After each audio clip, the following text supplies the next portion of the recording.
증거 수집기. 남편을 떠나보낸 지 2년이 지났어요. 처음엔 집에만 있었는데 동창생 친구 문정호가 자꾸 여행을 가자고 하더라고요. 정호는 예전에 기자였어요. 그래서 그런지 사람 마음을 잘 읽죠. 선호가 계속 집에만 있으면 안 돼. 유럽 걷기 여행이나 다녀와. 처음엔 거절했습니다. 하지만 정호가 워낙 끈질기게 설득해서 결국 10일 일정으로 떠났어요. 프랑스 남부에서 스페인까지 하루에 15km씩 걸었습니다. 생각보다 힘들지 않았어요. 오히려 마음이 편해지더라고요. 인천공항에 내렸을 때 기분이 이상했습니다. 여행 전엔 딸이 그렇게 반대했는데 마중 나온 얼굴이 너무 환했어요. 사위도 마찬가지였죠. 평소보다 훨씬 친절했습니다. 어머님, 고생 많으셨어요. 무거운 거 제가 들게요. 사위가 제 캐리어를 가져가면서 미소를 지었는데 뭔가 어색했어요. 너무 과한 친절이었거든요. 차 안에서 딸이 말했습니다. 엄마, 혼자 여행 다니는 거 보니까 걱정이 돼. 요즘 많이 깜빡하시는 것 같기도 하고. 뭘 깜빡해. 나 멀쩡한데. 그렇긴 하지만 한번 검사 받아보시는 게 어때요? 요양 상담도 받아보시고. 순간 머리가 차가워졌어요. 법원에서 30년 넘게 속기사를 했거든요. 사람들의 미묘한 표정 변화, 말의 진짜 의미를 읽는 게 직업이었죠. 딸과 사위의 태도가 뭔가 계산적이라는 걸 느꼈습니다. 집에 들어서서 더 이상해졌어요. 안방이 너무 정리되어 있었거든요. 평소 제가 어지럽게 둔 서류들이 모두 반듯하게 정리되어 있었습니다. 화장대를 열어보니 인감 케이스가 없었어요. 분명 여기 뒀는데 말이죠. 속기사 시절 습관이 하나 있어요.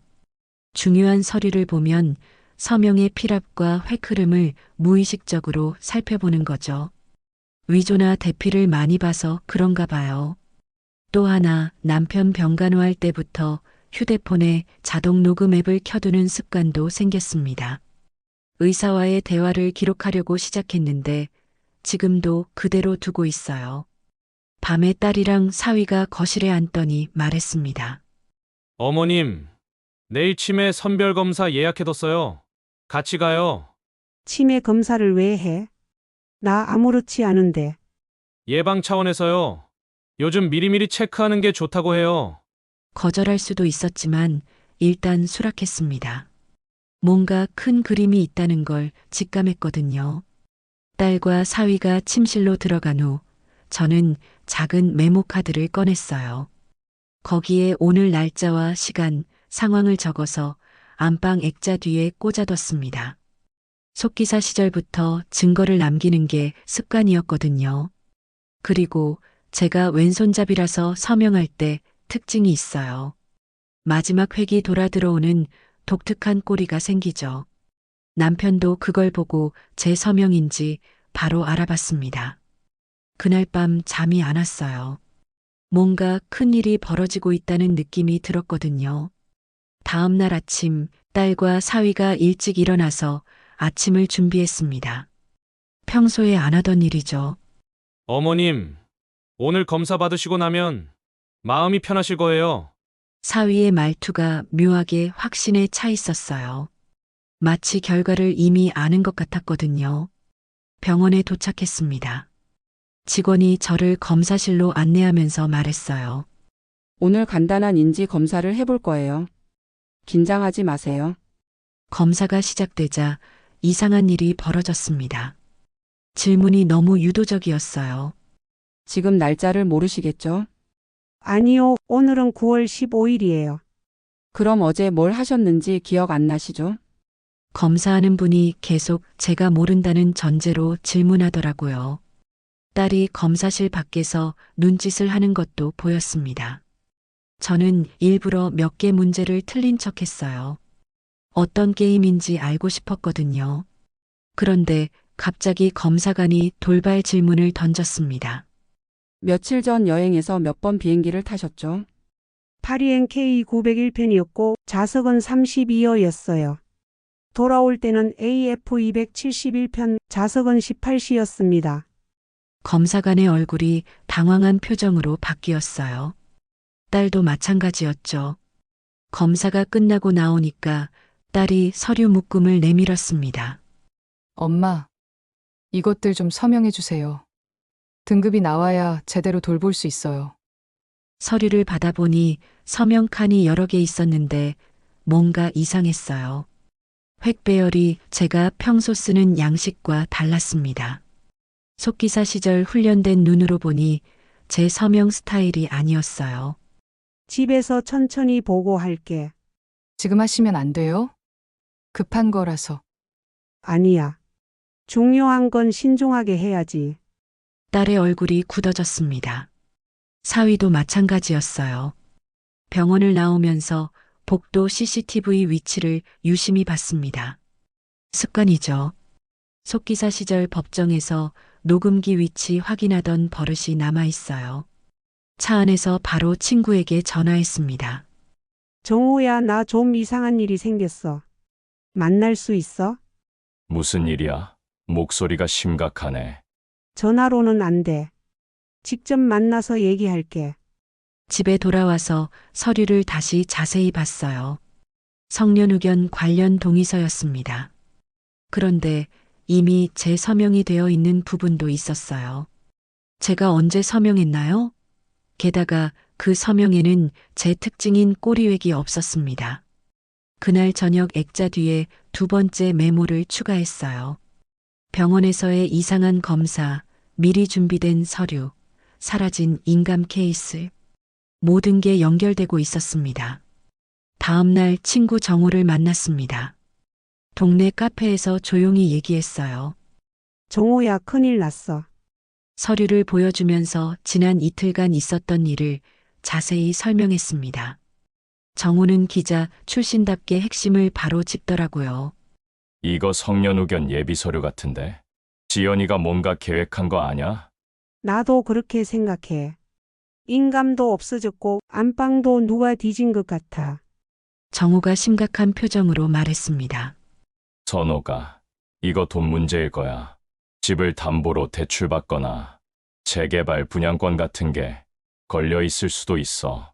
순간 소름이 돋았어요. 그럴듯했거든요. 사위가 사업을 한다고 했는데 요즘 잘 안 된다는 소리를 들었거든요. 그럼 어떻게 해야 해? 증거를 모아야지. 내가 후배 변호사 하나 소개해 줄게. 박서윤이라고. 실력 좋아. 정우는 바로 전화를 걸어서 약속을 잡았습니다. 박서윤 변호사를 만난 건 그날 오후였어요. 안녕하세요. 문 선배님이 소개해 주셔서 왔습니다. 박서윤은 30대 후반의 날카로운 인상을 가진 분이었어요. 제 이야기를 듣더니 바로 핵심을 파악하더라고요. 필적 위조 가능성이 높아 보이네요. 인감도 위조했을 수도 있고요. 그럼 어떻게 증명하죠? 증거 3가지가 필요해요. 첫째, 가정 내에서 나누는 대화 녹음. 둘째, 병원이나 관련 기관의 CCTV 기록. 셋째, 필적과 인감 위조 감정서. 역할을 나눴습니다. 제가 집에서 딸이랑 사위를 속내를 끌어내기로 했어요. 정우는 병원과 요양원 쪽 자료를 알아보고 박서윤 변호사는 감정 루트를 준비하기로 했죠. 모선홍님, 위험할 수도 있어요. 가족이라도 돈이 걸리면 뭘 할지 모르거든요. 박서윤의 경고가 섬뜩했지만 저는 이미 결심했습니다. 속기사로 30년을 일했는데 이런 걸 못 해낼 리 없죠. 집에 돌아와서 계획을 세웠어요. 순한 어머니 연기를 하면서 딸의 본심을 끌어내기로 했습니다. 평소보다 더 의존적으로 굴면서 재산 얘기를 슬쩍 꺼내보기로 했어요. 그날 저녁 딸이랑 둘이 있을 때 말을 꺼냈습니다. 지연아, 엄마도 나이가 있으니까 힘들어. 재산 정리를 미리 할까? 딸의 눈이 번쩍했어요. 엄마가 그런 걸 왜 생각해요? 아직 젊으신데. 아니야, 요즘 깜빡깜빡하니까. 너희가 대신 해줬으면 좋겠어. 그럼 후견인 제도 같은 걸 알아볼까요? 법원에서 정해주는 보호자 시스템이 있대요. 바로 걸렸습니다. 딸이 무심코 말했어요. 후견만 되면 간단해져요. 휴대폰 자동 녹음 기능이 모든 대화를 담았습니다. 그날 밤 결정적인 증거를 잡았어요. 현관 신발장에 작은 펜 녹음기를 숨겨뒀거든요. 사위가 누군가와 통화하는 소리가 들렸습니다. 네. 담당 복지사와 판정 일자 마쳤습니다. 다음 주면 될 것 같아요. 액자 뒤 메모카드에 세 번째 기록을 추가했어요. 통화 시각과 내용 요지를 정확히 적었습니다. 속기사의 습관이죠. 모든 걸 기록하는 것. 이제 반격할 준비가 되었습니다. 다음 날 정호에게서 연락이 왔어요. 선호가 대박이야. CCTV 영상 확보했어. 카페에서 만나보니 정말 놀라운 영상이었습니다. 병원 복도 CCTV에 딸이 검사관에게 다가가서 귓속말하는 장면이 찍혀 있었어요. 음성은 없지만 상황은 명확했습니다. 이거 어떻게 구했어? 후배 기자가 도와줬어. 병원 측도 이상하다고 생각했나 봐. 박서윤 변호사도 좋은 소식을 가져왔습니다.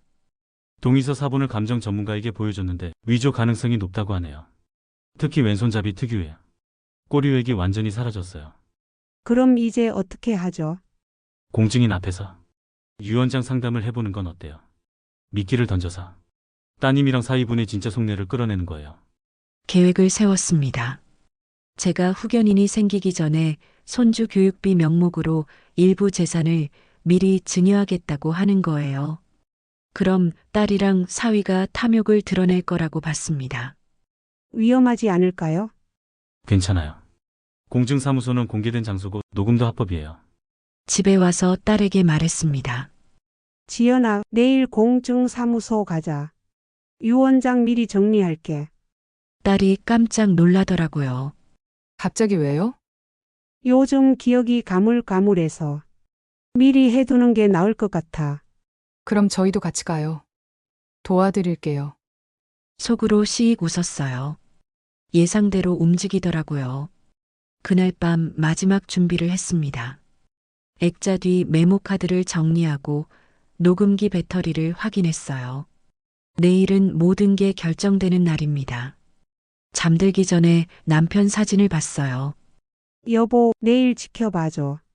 우리 딸이 이렇게 변한 게 너무 속상해. 남편이 살아있다면 뭐라고 했을까요? 아마 선옥이 내가 오라라고 했을 거예요. 공증사무소 가는 날이었습니다. 아침부터 가슴이 두근거렸어요.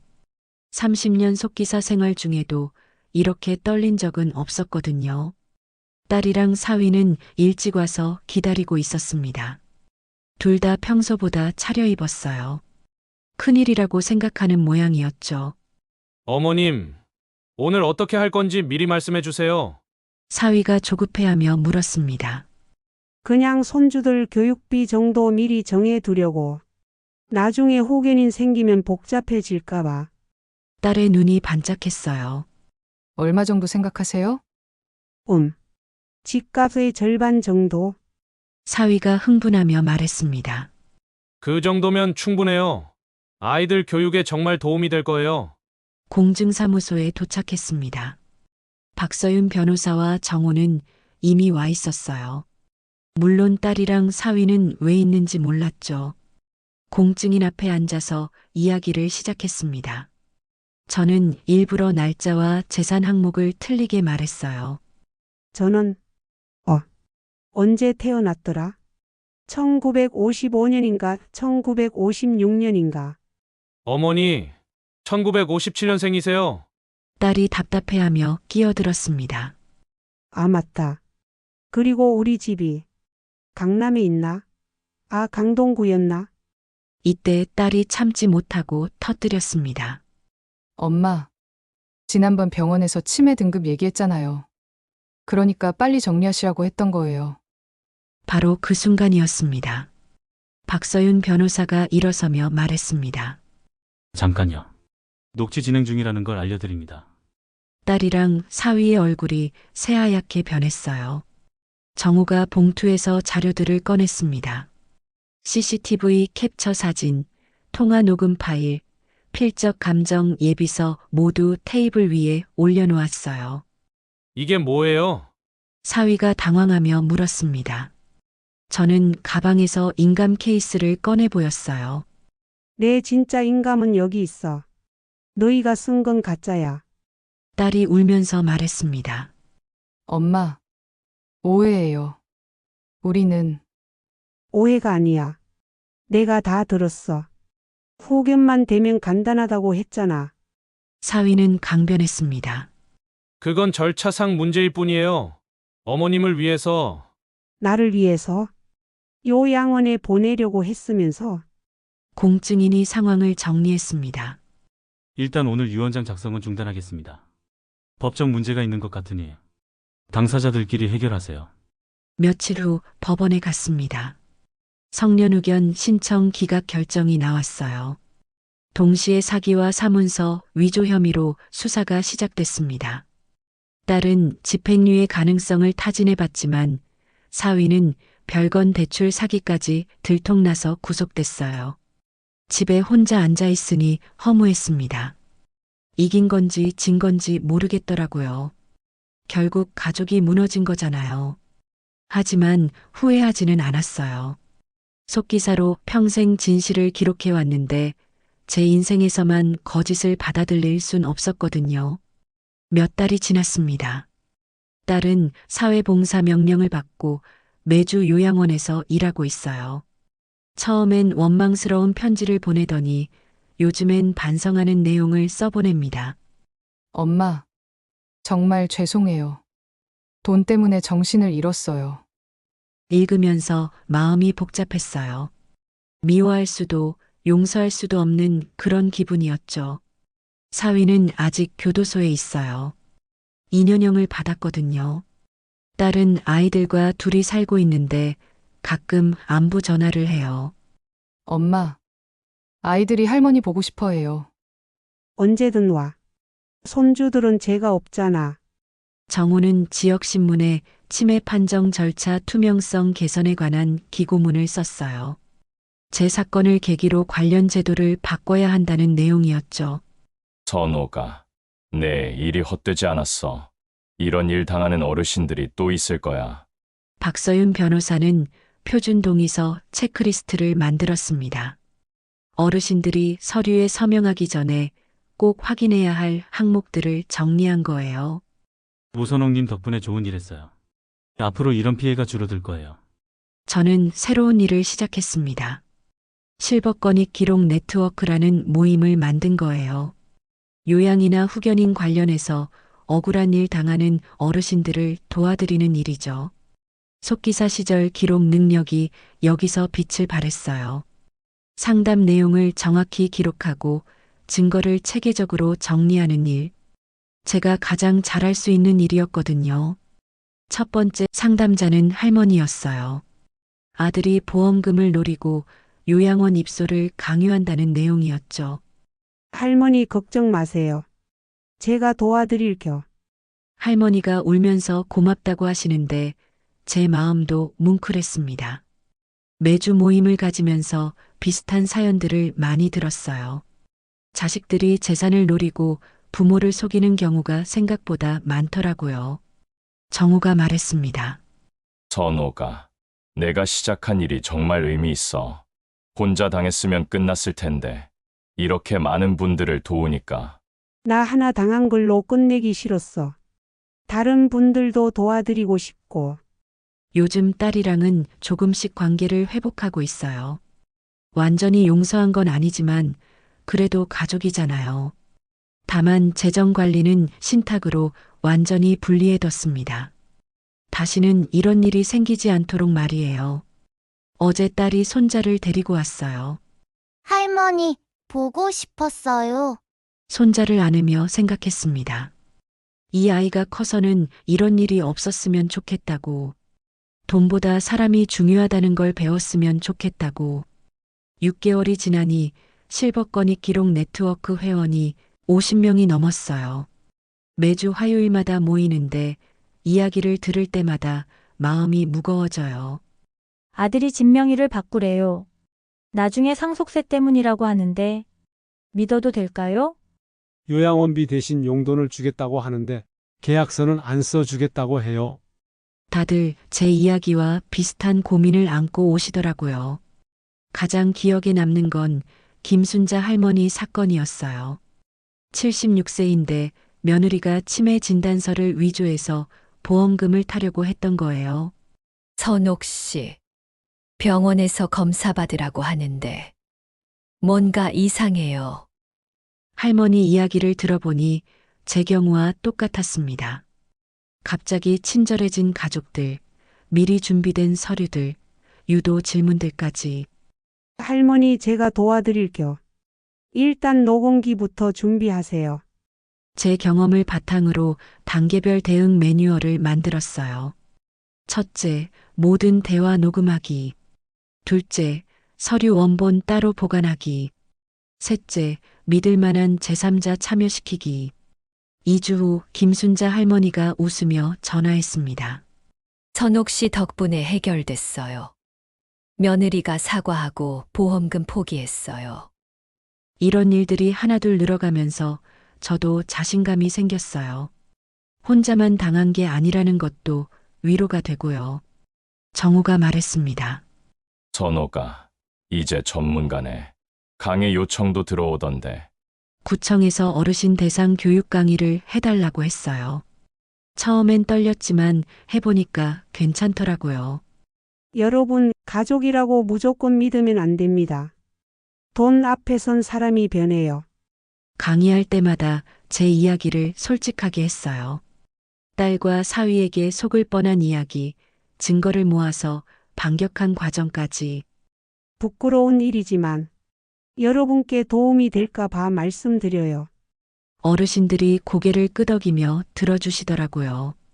강의 후엔 개별 상담도 많이 받았습니다. 박서윤 변호사도 자주 도와줬어요. 오선옥님, 요즘 비슷한 사건이 정말 많아요. 오선옥님이 하는 일이 꼭 필요해요. 변호사 말로는 성년후견 관련 분쟁이 매년 늘고 있다고 해요. 고령화 사회가 되면서 더 심해질 거라고 하더라고요. 그래서 저희가 만든 체크리스트를 더 정교하게 다듬었습니다. 서류 서명 전 확인 사항, 의심스러운 상황들, 대응 방법까지 정리했어요. 딸도 가끔 모임에 나와서 도와줘요. 처음엔 어색했는데 지금은 자연스럽게 차 심부름도 하고 그래요. 엄마, 제가 했던 일을 생각하면 정말 부끄러워요. 이제라도 제대로 된 일 하는 것 같아서 다행이에요. 완전히 용서한 건 아니지만 그래도 변하려고 노력하는 모습이 보여요. 손주들도 이제 할머니가 하는 일을 자랑스러워해요. 할머니가 나쁜 사람들로부터 할아버지, 할머니들을 구해준대요. 아이들 말을 들으니 제가 하는 일이 의미 있다는 생각이 들었어요. 1년이 지났습니다. 실버건익 기록 네트워크가 이제는 정식 비영리 단체로 등록됐어요. 회원도 200명이 넘고 다른 지역에서도 비슷한 모임을 만들고 싶다고 연락이 와요. 오늘도 새로운 분이 상담을 신청했습니다. 처음 이 일을 당했을 때는 정말 절망적이었는데 지금은 오히려 감사한 마음이 들어요. 제 경험이 다른 분들에게 도움이 되고 있으니까요. 정우가 오늘도 신문 스크랩을 가져왔어요. 선호가 이번에도 비슷한 사건이 났네. 아들이 아버지 명의로 대출받아서 도박한 거야. 정말 끝이 없네. 그러니까 내가 하는 일이 더 중요한 거지. 박서윤 변호사는 우리 사례를 바탕으로 법률 개정안을 만들고 있어요. 성년 후견 신청 절차를 더 까다롭게 만들어야 해요. 본인 의사 확인을 강화하고 제3자 입회도 의무화하고요. 변화가 조금씩 생기고 있어요.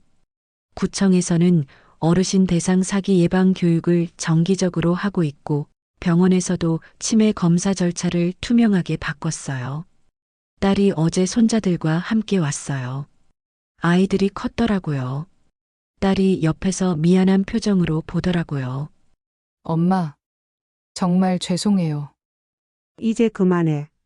과거보다는 앞으로가 중요해. 요즘 제 일상은 바쁩니다. 상담하고 강의하고 자료 정리하고. 하지만 즐거워요. 제가 가진 경험과 능력이 누군가에게 도움이 된다는 게 보람있거든요. 속기사로 30년을 일하면서 다른 사람들의 이야기를 기록했는데 이제는 제 이야기로 다른 분들을 도와드리고 있어요. 어제 첫 번째 상담자였던 김순자 할머니가 전화했어요. 선옥 씨, 우리 며느리가 요양보호사 자격증 땄어요. 진짜 어르신들 도와드리고 싶다고 하네요. 사람은 변할 수 있다는 걸 다시 한번 느꼈습니다. 남편 사진을 보며 말했어요. 여보, 우리 딸도 변하고 있어. 늦었지만 다행이야. 오늘도 액자 뒤에 메모를 하나 추가했습니다. 이제는 속상한 일이 아니라 좋은 일들을 기록해요. 기록하는 것은 여전히 제 습관이에요. 다만 이제는 누군가를 의심하기 위한 기록이 아니라 희망을 남기기 위한 기록입니다. 창밖을 보니 해가 지고 있어요. 내일도 누군가가 도움을 요청할 거고 저는 또 그분들을 도와드릴 거예요. 기억을 잃은 건 제가 아니었습니다. 사람답게 사는 법을 잊은 건 다른 누군가였어요. 하지만 그 누군가도 다시 찾을 수 있다는 걸 배웠습니다. 저는 오늘도 기록합니다. 저와 또 다른 누군가의 내일을 위해서요.